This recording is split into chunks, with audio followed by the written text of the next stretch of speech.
There's a forest on the outskirts of town that everyone knows to avoid. By day, it looks like any other woods, dense trees, winding paths, and the occasional sound of rustling leaves or chirping birds. But when night falls, the forest becomes something else entirely. It becomes alive with the whispers of those who never made it out. For as long as anyone could remember, the locals have called it Whispering Pines.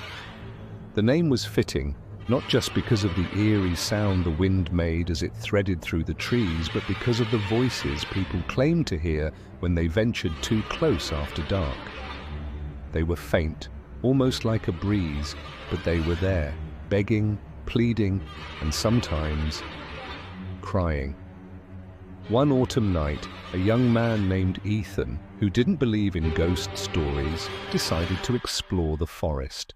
He was a skeptic, convinced that the tales were nothing more than old myths designed to keep children from wandering into the woods and getting lost. With a flashlight in hand and a smirk on his face, he stepped into Whispering Pines, determined to prove there was nothing to fear. As he ventured deeper into the forest, the trees grew thicker, their twisted branches intertwining above him, blocking out the moonlight. The air was cold and damp, and the silence was unnerving. Only the crunch of fallen leaves beneath his boots accompanied him. After walking for what felt like hours, Ethan came across an old, abandoned cabin. It looked as though it had been there for centuries, its wooden walls rotting and covered in thick, creeping vines. He felt a chill run down his spine but shook it off, chalking it up to the cold night air. As he approached the cabin, the whispers began. At first, they were soft, barely audible, a gentle murmur in the distance. Ethan froze, his heart pounding. He swept his flashlight in the direction of the sound, but saw nothing. The whispers grew louder, surrounding him, filling the air with words he couldn't quite make out. It was as if dozens of voices were speaking all at once, overlapping in a cacophony of sorrow and despair. "Who's there?" Ethan called out, his voice trembling. There was no response, just the relentless whispering that seemed to seep into his very bones. He turned back toward the path he had come from, but it was gone. The forest seemed to have shifted, the trees now standing in unfamiliar places, their branches clawing at the sky like skeletal hands.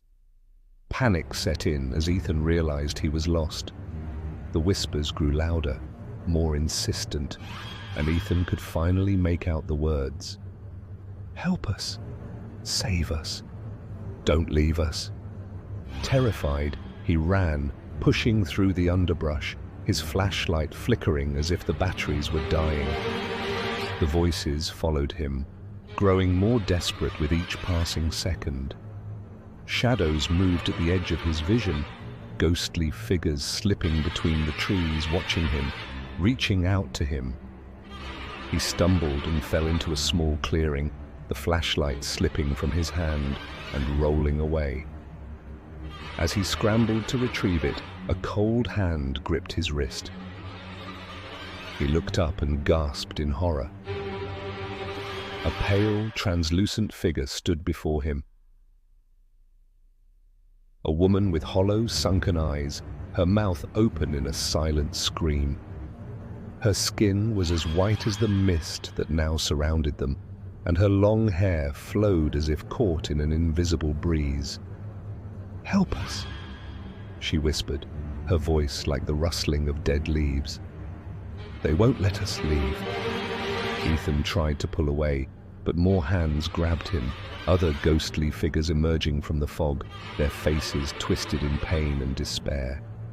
He was surrounded, the whispers now deafening, filling his mind with their endless pleas.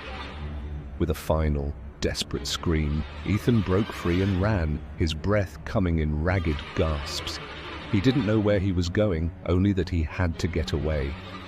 The forest seemed to close in around him, the trees twisting and bending, guiding him deeper into its dark heart. Finally, he saw a faint light in the distance, the edge of the forest. Summoning every ounce of strength he had left, he sprinted toward it, the whispers fading behind him.